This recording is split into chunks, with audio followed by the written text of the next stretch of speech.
మేడ్చల్ జిల్లా బోడుపల్ రాజీవ్ నగర్ లో గత ప్రభుత్వం కేటాయించిన 74 డబుల్ బెడ్రూమ్ ఇండ్లలో సమస్యలపై మేడ్చల్ కలెక్టరేట్ లో నిర్వహించిన ప్రజావాణి కార్యక్రమంలో తమ సమస్యలపై ఫిర్యాదు చేశారు స్థానికులు. గత 4 ఏళ్లుగా తమకు కేటాయించిన డబుల్ బెడ్రూమ్ ఇండ్లలో కనీసం కరెంటు, డ్రైనేజీ, రోడ్ల వంటి సౌకర్యాలు కూడా లేవని ఆవేదన వ్యక్తం చేశారు. బోడుపల్ మున్సిపల్ కమిషనర్ కు తమ సమస్యలపై ఎన్నిసార్లు ఫిర్యాదు చేసినా పట్టించుకోలేదని అన్నారు.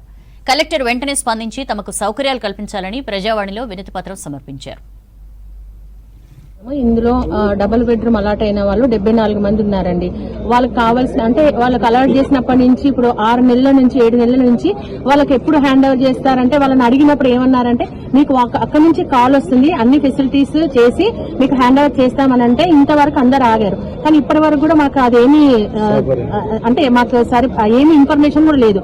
సో మేమే ముందుకు వచ్చి ఇప్పుడు మాకు సంబంధించిన అందరు కలిసి దాని గురించి తెలుసుకుంటే ఏమైందంటే ఇప్పుడు అక్కడికి వెళ్ళినాము, కమిషన్ ఆఫీస్కి వెళ్ళినాము. అక్కడ అడిగితే మీకు తొందరలో మేము ఏ వసతులున్నా కల్పించి చేస్తామన్నారు. కానీ అక్కడ జరిగిన ఏ మౌలిక వసతులు లేవండి. కాబట్టి ఇప్పుడు దానికి సంబంధించిన వాటి గురించి మేము కలెక్టర్ గారికి రిక్వెస్ట్ పెట్టడానికి వచ్చాము. కాబట్టి మాకు అందరికి అక్కడ ఉండడానికి చాలా ప్రాబ్లం ఉంది. ఇప్పుడు వాళ్ళు రెంట్ కట్టుకునే పరిస్థితుల్లో కూడా లేరు. ఇప్పుడు అక్కడ దీపం పెట్టుకుని ఉండాలనే స్థాయిలో ఉన్నారు.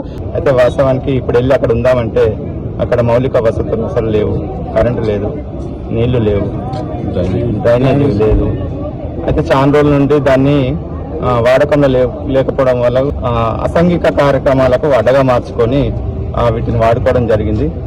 కావున మాకు సాధ్యమైనంత త్వరగా నీళ్లు, కరెంటు, డ్రైనేజీ ఇవన్నీ మాకు కల్పిస్తే మేము పోయి అందులో నివసించడానికి వీలుగా ఉంటుందని ఈరోజు కలెక్టర్ కార్యాలయానికి రావడం జరిగింది. 74 కుటుంబాలు మేమందరం కలిసి మనిషిని డబ్బులు వేసుకొని ఒక బస్సు మాట్లాడుకొని ఇంత దూరం వచ్చినాం.